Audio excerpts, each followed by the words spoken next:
El Evangelio de Juan revela muchas de las obras y dichos de Jesús que no se encuentran en los demás evangelios. Juan escribió todas estas cosas como pruebas de la deidad de Jesús. Ahora le invitamos que se una con nosotros mientras el doctor Otto Arango nos guía en este estudio profundo de este libro tan importante.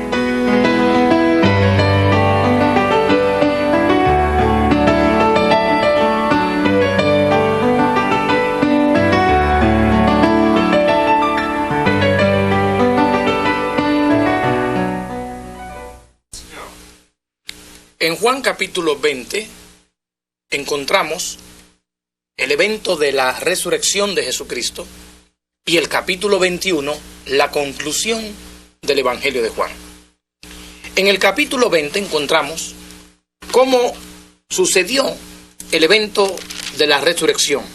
Leemos en versículo 1, el primer día de la semana, María Magdalena fue de mañana, siendo aún oscuro al sepulcro, posiblemente entre las 3 de la mañana o de la madrugada a las 6 de la mañana. Verso 2. Entonces, cuando ella vio que la piedra del sepulcro estaba quitada, corrió y fue a Simón Pedro y al otro discípulo, aquel al que amaba Jesús, y les dijo: se han llevado del sepulcro al Señor, y no sabemos dónde le han puesto. Y salieron Pedro y el otro discípulo y fueron al sepulcro. Corrían los dos juntos, pero el otro discípulo corrió más aprisa que Pedro, hablando de Juan, y llegó primero al sepulcro. Yo quiero que noten que la reacción de Pedro y Juan ante el anuncio de María Magdalena, 3 verbos muy importantes describe o utiliza el apóstol Juan para describir lo que sucedió cuando ellos dos fueron a ver el sepulcro. Verso 5, noten el primer verbo. Y bajándose a mirar, vio los lienzos puestos allí, pero no entró. Verso 6. Luego llegó Simón Pedro tras él, y entró en el sepulcro, y vio los lienzos puestos allí. Verso 7. Y el sudario que había estado sobre la cabeza de Jesús, no puesto con los lienzos. Verso 8. Entonces entró también el otro discípulo, que había venido primero al sepulcro, y vio y creyó. Aquí en los versículos 5, 6 y 8, el apóstol Juan utiliza 3 verbos distintos en el original. El primer verbo, verso 5, cuando dice vio, es el verbo en griego blepei, que sencillamente quiere decir mirar, pero mirar superficialmente. En verso 6 también aparece en nuestra Biblia el verbo ver, cuando dice vio. El griego utiliza un segundo verbo, teorei. Es un verbo que se utiliza para mirar más detenido, pero tampoco muy profundamente la mirada. Es algo así como una sinopsis. Pero en verso 8 encontramos un tercer verbo en el original, el verbo eide o eiden. Es el verbo que se utiliza para describir una mirada profunda, penetrante, una mirada así inquisitiva. Y noten que aunque previamente 2 veces se menciona en verso 5 y verso 6 la acción de ver, es en el verso 8 donde se nos dice: entonces entró también el otro discípulo que había venido primero al sepulcro, noten, y vio y creyó. Para poder entender el evento de la resurrección, solo podemos entenderlo y aceptarlo en términos de una mirada de fe. Juan vio aquí, pero también dice y creyó. ¿Qué es lo que creyó? Que Cristo había resucitado de los muertos. La resurrección es una de las doctrinas más atacada por las corrientes modernas, liberales y seculares. El mundo no se puede explicar el evento de la resurrección. Pero la resurrección no necesita una explicación. La resurrección se entiende con un razonamiento de fe. En otras palabras, si yo voy a razonar secularmente, yo no puedo explicarme que Cristo haya resucitado de los muertos. Pero lo razono a la luz de las Escrituras y lo creo de que sucedió tal y como dice las Escrituras. Noten ustedes algo interesante en esta secuencia de eventos. En la resurrección, primero sucede el primer día de la semana, es decir, domingo. ¿Por qué habrá resucitado el Señor Jesucristo el día domingo, el primero de la semana? Resucitó para empezar una nueva etapa. Por eso los creyentes, cuando nos reunimos como congregación el primer día de la semana para conmemorar su resurrección. ¿No es cierto que cuando tomamos la cena del Señor, cuando se reúne la iglesia, el apóstol Pablo en su capítulo 11 en 1 de Corintios nos dice que cada vez que tomemos el pan y la copa, la muerte sí del Señor anunciamos, pero hasta que Él venga? Y Él no puede venir si no fue resucitado. Él resucitó poderosamente y así también regresará. Noten ustedes ahora en Juan 20, versículo 11. Pero María estaba afuera llorando junto al sepulcro.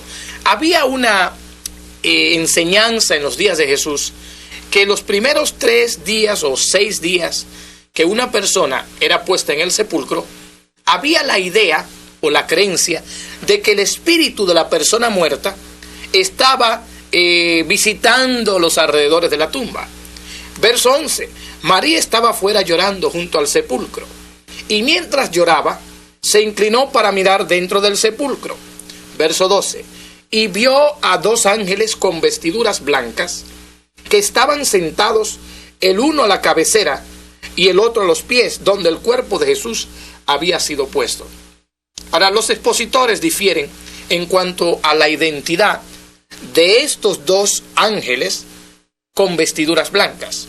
Sin embargo, el Evangelio de Lucas, en su capítulo 24, refiere estos 2 ángeles con vestiduras blancas y les llama varones.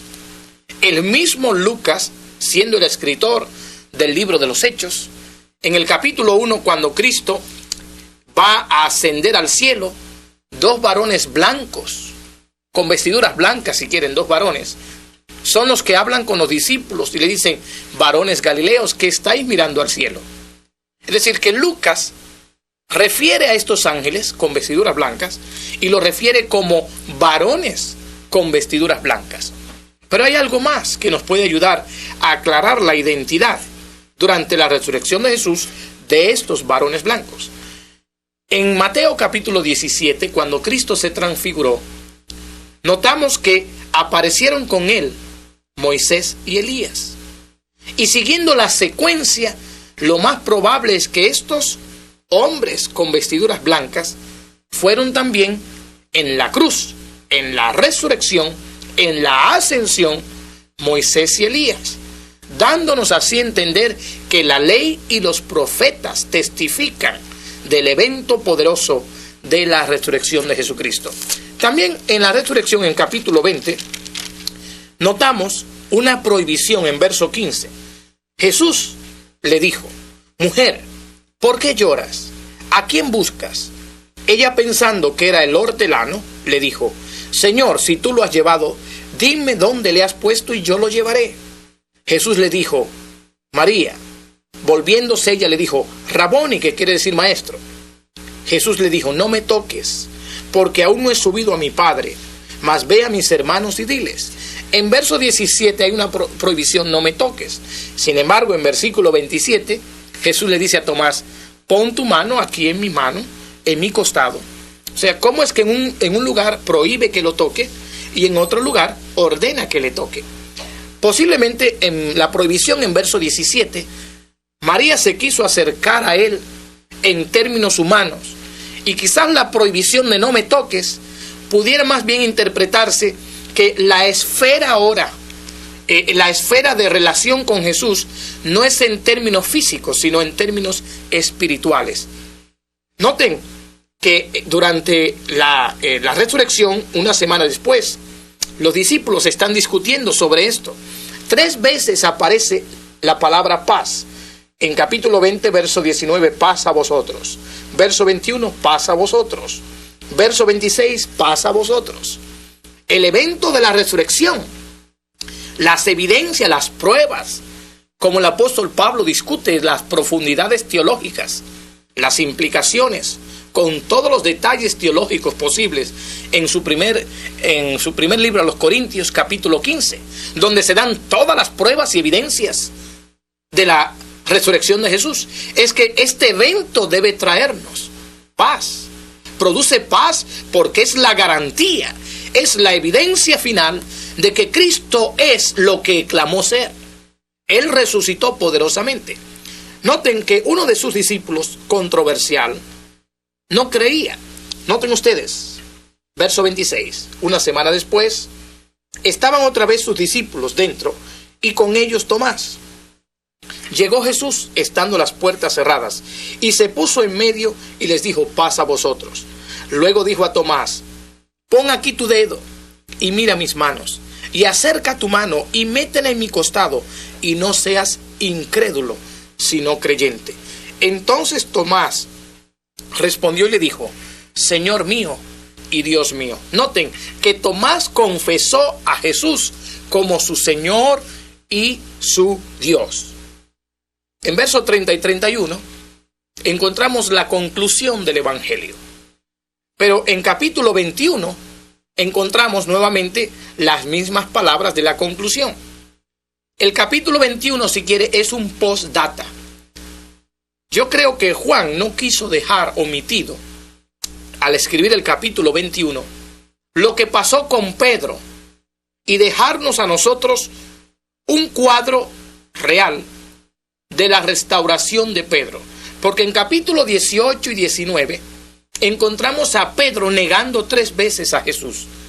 Y el apóstol Juan, claro, siendo iluminado por el Espíritu Santo y guiado para escribir esto, también se preocupó en dejarnos a nosotros un registro de lo que sucedió posteriormente con Pedro a raíz de la resurrección de Jesucristo.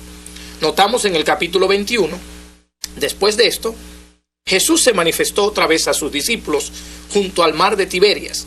Cristo le había dado órdenes a sus discípulos de ir a la zona de Tiberia. Pero noten, Pedro y otros 6 discípulos, 7 en total, en vez de seguir lo que el Señor había hecho o había sugerido, se fueron a pescar. Yo pienso que el capítulo 21 nos enseña que a la luz del ministerio y la obra de Cristo, la resurrección, ahora nos convertimos en pescadores de hombres. Somos ahora no pescadores de peces, sino pescadores de hombres. Y esa es la lección, una de las lecciones que Cristo va a enseñar a sus discípulos en capítulo 21, verso 1 al 8.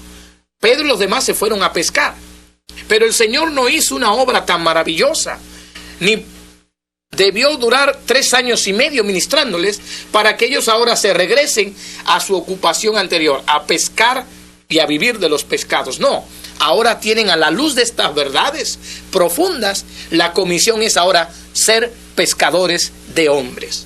Noten ustedes, había una frustración tremenda, porque en verso 4, cuando ya iba amaneciendo, se presentó Jesús en la playa, mas los discípulos no sabían que era Jesús. Y les dijo: hijitos, ¿tenéis algo de comer? Respondieron: no. Él les dijo: echad la red a la derecha de la barca. Algunos interpretan que esta red, claro, era la red de Pedro que estaba tirando al mar, pero algunos interpretan esta red en términos espirituales como el ministerio agresivo, el avance del ministerio de la iglesia, que tira la red en la proclamación del evangelio para pescar hombres del mundo para la gloria de Dios.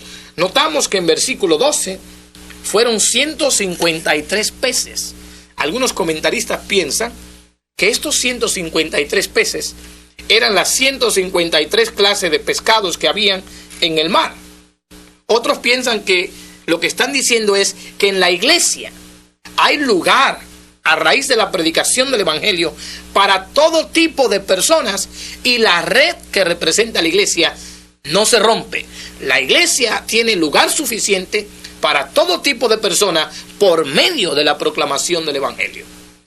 Ahora, en versículo 15 en adelante, o del 9 al 19, vemos que el Señor Jesucristo no solamente nos enseña que ahora, en virtud de su obra, de su resurrección, somos pescadores de hombres, pero también somos pastores de las personas. Noten verso 15. Cuando hubieron comido, Jesús dijo a Simón Pedro: Simón, hijo de Jonás, ¿me amas más que estos? Algunos piensan que le está diciendo: ¿me amas más que los pescados que tienes o más que los discípulos? Respondió: sí, Señor, tú sabes que te amo. Él le dijo: apacienta mis corderos. Volvió a decirle la segunda vez: Simón, hijo de Jonás, ¿me amas? Pedro le respondió: sí, Señor, tú sabes que te amo. Le dijo: pastorea mis ovejas. Verso 17. Le dijo la tercera vez: Simón, hijo de Jonás, ¿me amas? Pedro se entristeció de que le dijese la tercera vez: ¿me amas? Y le respondió: Señor, tú lo sabes todo. Tú sabes que te amo. Jesús le dijo: apacienta mis ovejas. En esta conversación de Jesús con Pedro, cuantas veces Cristo pregunta a Pedro: ¿me amas?, Cristo utiliza el verbo griego agape, es decir, el amor divino, la máxima expresión de amor. Y Pedro, cuando responde, le responde con otro verbo, fileo. Sí te amo, pero con amor de amistad. Pero en el versículo 17, dado que Pedro respondía al Señor en estos términos, Cristo utilizó entonces el mismo verbo de Pedro. Verso 17, le dijo la tercera vez: Simón, hijo de Jonás, ¿me amas? Fileo. Pedro se entristeció de que le dijese la tercera vez: ¿me amas? Y le respondió: Señor, tú lo sabes todo, tú sabes que te amo. Jesús le dijo: apacienta mis ovejas. Sí, el ministerio, el evento de la obra total de Cristo, y ahora en virtud de la salvación en Cristo, nos convierte en pescadores de hombres y en pastores, es decir, personas que debemos llevar carga de identificarnos con las necesidades de la obra del Señor, con las necesidades de las personas que responden al Evangelio de Jesucristo. Finalmente, el capítulo 21 nos deja un registro de las últimas palabras de Jesús a Pedro. Porque había una enseñanza en los días de Jesús de que creían que Cristo le había dicho a Juan que él no moriría. Noten verso 20. Volviéndose Pedro, vio que le seguía el discípulo a quien amaba Jesús, el mismo que en la cena se había recostado al lado de él, y le había dicho: Señor, ¿quién es el que te ha de entregar? Cuando Pedro le vio, dijo a Jesús: Señor, ¿y qué de este? En los versículos anteriores, Cristo le profetizó a Pedro en qué forma iba a morir crucificado. Pero Pedro no se quedó conforme. Pedro quería saber un poquito más. Bueno, si yo voy a morir crucificado, ¿qué de Juan? ¿Qué va a suceder con él? Y la respuesta de Jesús es muy franca. Verso 22.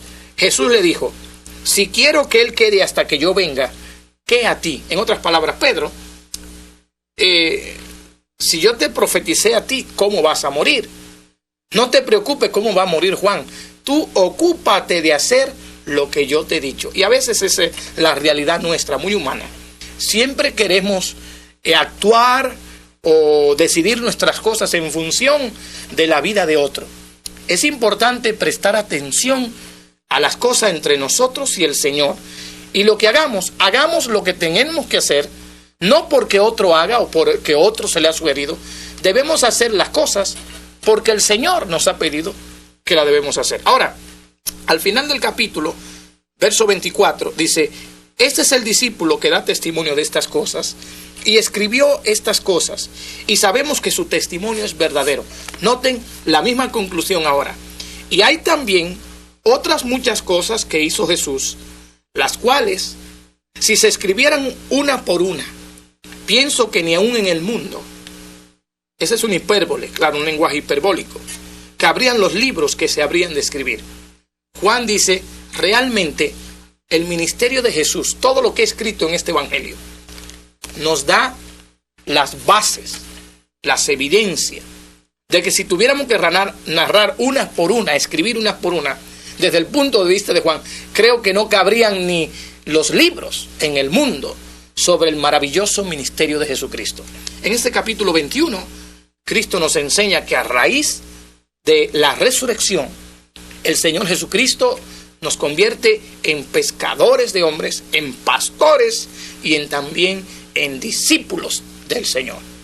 yo creo que en todo el estudio del Evangelio de Juan debe quedar una idea central y una verdad, que hemos creído en Cristo no por suerte o por tradiciones o por corazonadas, no.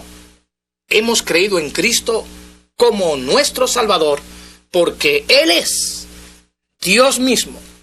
Sus afirmaciones, sus milagros, su ministerio, su muerte en la cruz, su resurrección, prueban y sellan la verdad maravillosa de que hemos creído en un Señor y Salvador todopoderoso. ¿Le has recibido tú a Él como tu Salvador? Espero que este estudio en el Evangelio de Juan no solamente haya enriquecido tu vida en términos de los conocimientos, en términos espirituales, pero espero también que si no te has decidido, este estudio, Dios lo use para traerte a la fe del Señor Jesucristo, Dios poderoso, Dios con nosotros.